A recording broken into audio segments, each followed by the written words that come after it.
Good morning. तो आज हम लोग जो है एक्सरसाइज 3.2 का क्वेश्चन नंबर 2 सॉल्व करेंगे। क्वेश्चन क्या है? On comparing the ratio A1 by A2,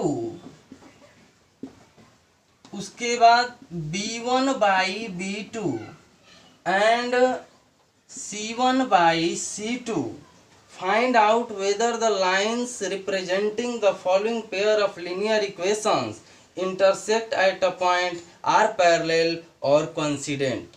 कहने का मतलब है कि A1 by A2, B1 by B2 और C1 बाई C2 के मदद से आप दिखाइए या बताइए कि ग्राफ पर जो है वो लाइन एक दूसरे को इंटरसेक्ट करती है पेयर ऑफ लीनियर इक्वेशन का, ये एक दूसरे के पैरेलल होती है या कोइंसिडेंट होती है।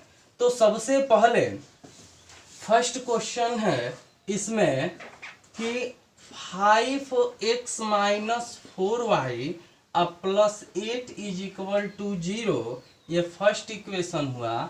जबकि सेकेंड है 7x plus 6y minus 9 is equal to 0।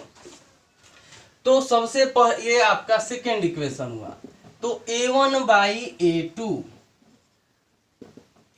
A1 by A2 पहले वाले इक्वेशन में इसे A1 कहते हैं, B1 कहते हैं, C1 कहते हैं। सेकेंड वाले इक्वेशन में ये A2 होता है, B2 होता है और ये C2 होता है। A1 आपका 5 है, क्योंकि हम लोग पढ़े हैं यहाँ पर A1x plus B1y plus C1 is equal to 0 एक हुआ फर्स्ट इक्वेशन का, और A2x plus B2y plus C2 is equal to 0 ये आपका सेकेंड इक्वेशन हुआ। तो A1 5 है, A2 आपका है 7 यानी 5 बाई 7। तो दूसरा है B1 बाई B2, B1 आपका -4 है और B2 आपका 6 है, ये कट जाएगा 2 बार में, 3 बार में यानी -2/3। तीसरा है C1 बाई C2, यानी कि C1 आपका 8 है और ये आपका -9 है, कटेगा नहीं तो ये आपका ज्यों कहते हैं 8 बाई -9 या माइनस को ऊपर कर देंगे -8/9। इसमें तीनों में से कोई इक्वल नहीं है, इसका मतलब है A1 by A2 not equal to B1 by B2। ये तो पहले ही दो वाला इक्वल नहीं है तो तीसरे के लिखने की जरूरत नहीं है। जब हम लोग पढ़े हैं कि जब इक्वेशन में या इक्वेशन से आपको A1 by A2 not equal to B1 by B2 आता है तो ऐसे इक्वेशन को कंसिस्टेंट बोलते हैं। और इसमें जो ग्राफ पर लाइन होती है वो एक दूसरे को इंटरसेक्ट करती है, यानी इंटरसेक्ट एट अ पॉइंट। इसमें 3 ठो है, तीनों में से कौन है बताना है। पहला कह रहा है कि यदि ये एक दूसरे को काटती है तो इंटरसेक्ट एट अ पॉइंट होगा, या पैरेलल होती है या कोइंसिडेंट होती है, तीनों में से कोई एक। तो जो हम लोग पढ़े हैं कि जब A1 by A2 not equal to B1 by B2 होता है तो ये दोनों लाइन एक दूसरे को इंटरसेक्ट करती है, अतः हम लोग लिखेंगे इंटरसेक्ट एट अ पॉइंट। ये आपका आंसर हो गया। उसी तरफ अब बढ़ते हैं सेकेंड वाले इक्वेशन के तरफ।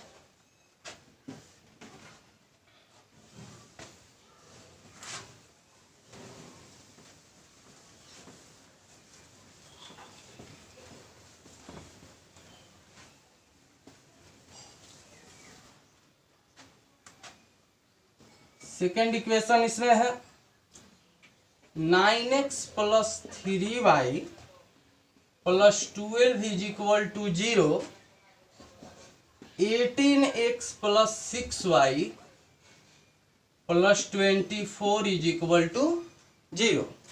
ये आपका इक्वेशन फर्स्ट, ये इक्वेशन हो गया सेकेंड। इसमें भी हम A1 by A2, B1 by B2, C1 by C2 को करेंगे।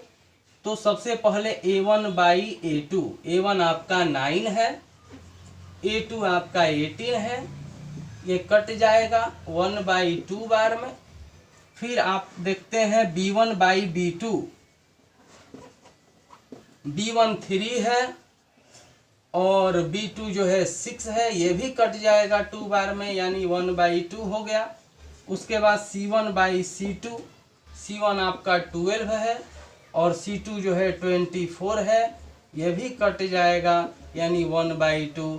तो हम लोग देख रहे हैं कि A1/A2 is equal to B1/B2 is equal to C1/C2, यानी यहाँ पर तीनों इक्वल है।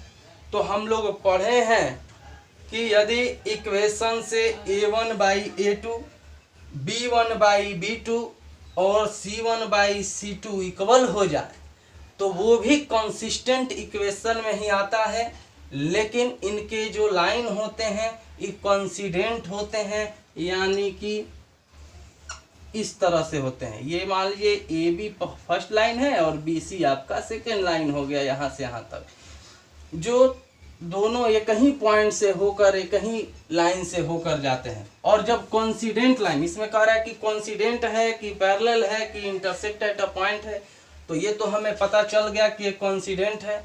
और ये भी हम लोग जानते हैं कि कोइंसिडेंट लाइन का जब सॉल्यूशन यदि पूछता कि क्या होता, तो उसका इन्फिनिट यानी कि मेनी सॉल्यूशंस होते हैं। तो हमें तो केवल इसमें बताना है कि कोइंसिडेंट है कि पैरेलल है। तो कोइंसिडेंट लाइन है तो लिखेंगे कोइंसिडेंट, ये आपका आंसर हो गया। अब बढ़ते हैं हम लोग आगे, यानी ये आंसर हो गया। अब बढ़ते हैं, इसमें एक और लास्ट क्वेश्चन है, थर्ड नंबर क्वेश्चन है 6x minus 3y plus 10 is equal to 0, और अगला है 2x minus y plus 9 is equal to 0। ये इक्वेशन 1, इक्वेशन 2। तो A1/A2 करेंगे हम लोग। A1 आपका 6 है, A2 2 है, कट गया 3 यानी 3/1 हुआ। B1/B2 करेंगे हम लोग, तो आपका जो है B1 माइनस 3 है, B2 y के साथ कुछ नहीं है तो 1 है, यानी कि -1 है, माइनस से माइनस कट गया 3/1। और C1/C2 यानी कि C1 10 है और ये 9 है, कटने वाला तो है नहीं।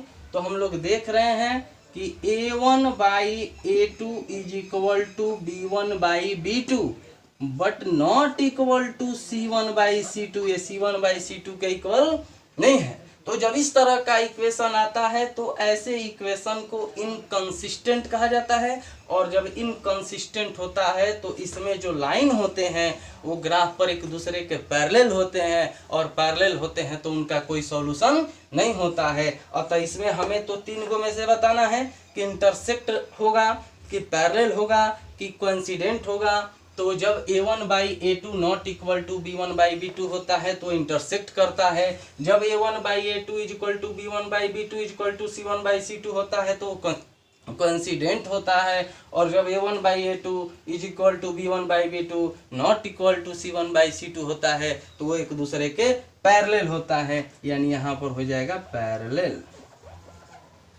आंसर। इस तरह से हम लोग का क्वेश्चन 2 कंप्लीट हो गया। अगले वीडियो में क्वेश्चन 3 को हम लोग सॉल्व करेंगे। यदि वीडियो अच्छा लगे तो आप इसे लाइक करें, सब्सक्राइब करें और शेयर करें।